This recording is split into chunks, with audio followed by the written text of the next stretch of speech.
আসসালামু আলাইকুম, আমি doctor ABM Kamrul Hasan, transfusion medicine specialist. আমি বর্তমানে কর্মরত আছি সহকারী অধ্যাপক ও বিভাগীয় প্রধান, ট্রান্সফিউশন মেডিসিন বিভাগ, দিনাজপুর মেডিকেল কলেজ।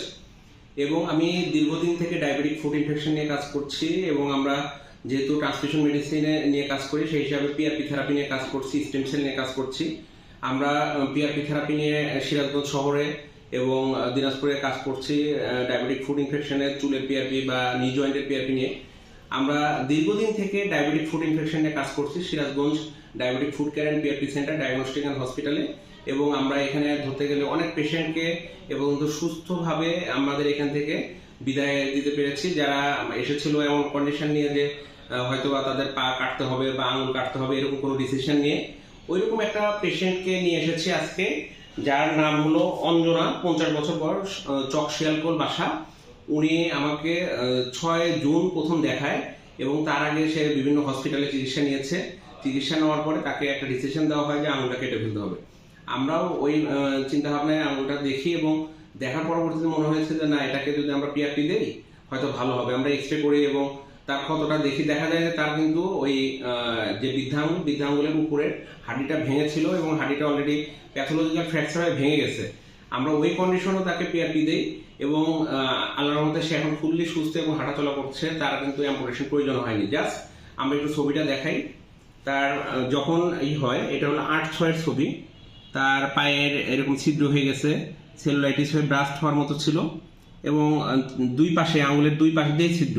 আমরা ড্রেসিং করে তাকে একটা পর্যায়ে নেই এবং সেইখান থেকে আমরা তাকে পিআরপি শুরু করি। যাই হোক, আমাদের পাশে আছেন উনি, ওনার সাথে কথা বলি। বাবা, আপনার পরিচয় দিয়ে আপনি আপনার মতো করে বলেন। আমার বাড়ি চক শিয়ালকোল, নাম অঞ্জনা। হ্যাঁ, কাছে যে হ্যাঁ, আপনার পায়ে ঘা হয়েছিল, সদরে থাকছি 12 দিন আর মেডিকেল থাকছি 22 দিন। কিছু হয় নাই, এনে মানে মোটামুটি আপনারা তো পা কাটার ডিসিশন নিয়েছিলেন না? পা কাটার ডিসিশন নিয়েছিলাম যে আঙুল কেটে আঙুল, তা ডাক্তার সাহেব বললো যে কাটা লাগবে না, তোমার সারা হ্যাঁ, কারণ আমি সুস্থ আছি এখন আপনি তো সুস্থ। হ্যাঁ, একটা পাটা দেখো তো এখন বর্তমান অবস্থাটা কেমন।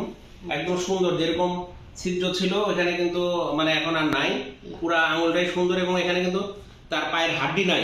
ওই কন্ডিশনে সে চলাফেরা করতে পারতেছে। এটা কিন্তু আমাদের জন্য একটা চ্যালেঞ্জ ছিল। ওনার ছেলে পা কাটতে বলছিল, আমরা বলছিলাম যে আমরা পা কাটবো না, আমরা একটু দেখি। উনিও ধৈর্য ধরেছে, আমরাও চেষ্টা করেছি। আলহামদুলিল্লাহ এখন উনি সুস্থ। যাই হোক, আপনি খুশি তো? হ্যাঁ, আমাদের জন্য দোয়া করবেন। খুশি, আল্লাহ আগে কাছে হ্যাঁ, আমাদের জন্য দোয়া করবেন, প্রতিষ্ঠানের জন্য দোয়া করবেন। জাস্ট এটাই আর কি দেখানো যে তার এই পায়ের এটা কেমন ছিল, মানে এমন কত মানে একদম ছিদ্র ছিল তার আঙুলগুলো, আঙুলটা, এবং আজকে দেখেন একদম ক্লিয়ার। যাই হোক, আমরা তাকে মানে মোটামুটি একটা সুস্থতার এতে আজকে বলছি যে সে নর্মালি লাইফ লিড করতে পারবে। এখন সে হাঁটাচলা করবে, তার কোনো টেনশন নাই, শুধু ডায়াবেটিকটা কন্ট্রোল রাখবে। যাই হোক, এটাই কথা যে আমরা চাই যে মানে এরকম পেশেন্ট যেগুলো একটা ডিস্ট্রাকটিভ ডিসিশনে যাচ্ছেন বা অনেকদিন থেকে ডায়াবেটিক ফুড ইনফেকশনে ভুগছেন, তারা আমাদের কাছে আসবেন এবং আশা করি একটা ভালো সাজেশন পাবেন। এবং আমরা চেষ্টা করব আপনাকে যাতে অঙ্গহানি করতে না হয়, ওই জন্যই আমরা চেষ্টা করে যাচ্ছি এবং চাচ্ছি যে এই ট্রিটমেন্টটাকে পিআরপি থেরাপি ফুড ইনফেকশনে যেন একটা ভালো রেজাল্ট যেহেতু আমরা পাচ্ছি, সারা বাংলাদেশ ব্যাপী আমরা এটাকে আগানোর জন্য আমরা প্ল্যান করছি। ইনশাআল্লাহ ভালো থাকবেন। আসসালামু আলাইকুম।